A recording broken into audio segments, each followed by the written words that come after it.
সন্ধ্যায় বোনদের নিয়ে জামাইয়ের পকেট ফাঁকা করতে চলে গিয়েছিলাম স্ট্রিট ফুড খাইতে। কি কি খেলাম, কি কি করলাম সবকিছু থাকছে আজকের ভিডিও। প্রথমেই তো আমি আমার জামাইকে বলছিলাম তোমার ওয়ালেট দেখাও, আজকে তোমার সব টাকা পয়সা শেষ করে ফেলবো, যা কিছু আছে সবকিছু খাওয়াতে হবে। তো আমার জামাই বলল ঠিক আছে তুমি এক সাইড থেকে শুরু করো, দেখি কতটুকু খাইতে পারো। প্রথমে আমরা শুরু করলাম গরুর মাংসর হালিম দিয়ে। হালিমটা খুব মজা ছিল, অনেক বেশি স্পাইসি। আয়শা তো কয়েকবার মুখে দিয়েই ওর চোখ দিয়ে পানি আসা শুরু হয়েছে। ও এমনিতেই ঝাল খেতে পারে না, তারপরেও এই ঝালটা যে ও খেতে পেরেছে এইটাই অনেক। এরপরে আমরা ঘুরে ঘুরে দেখছিলাম যে কি খাওয়া যায়, আর পরে আমরা নিয়েছিলাম চটপটি। চটপটিটাও অনেক মজা ছিল। আমরা এত কিছু খাওয়া শেষ করছিলাম আর আয়শার হালিম খাওয়াই শেষ হচ্ছিল না, তো আমি ওকে জিজ্ঞেস করছিলাম তাড়াতাড়ি খাও, কেমন হয়েছে, তোমার কাছে কেমন লাগছে। চটপটির পর আমরা যেটা নিয়েছিলাম সেটা হচ্ছে ফুচকা, দেখতে পাচ্ছ।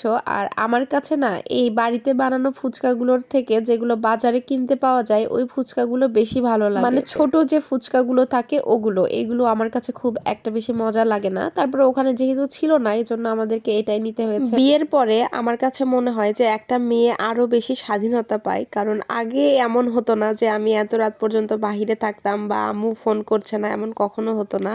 কিন্তু এখন নিজের ইচ্ছা মতো যেখানে সেখানে ঘুরতে যাওয়া যায়, সবকিছু করা যায়। তো আসলে বিয়ের এইটা একটা ভালো দিক। তো যাই হোক, এরপরে আমরা বাসার জন্য একটু বাজার করলাম, বাজার করে বাসায় চলে আসি। আর আমি আমার জামাইয়ের প্রশংসা এইভাবে কখনোই করি না, কিন্তু ছেলেটা অনেক ভালো।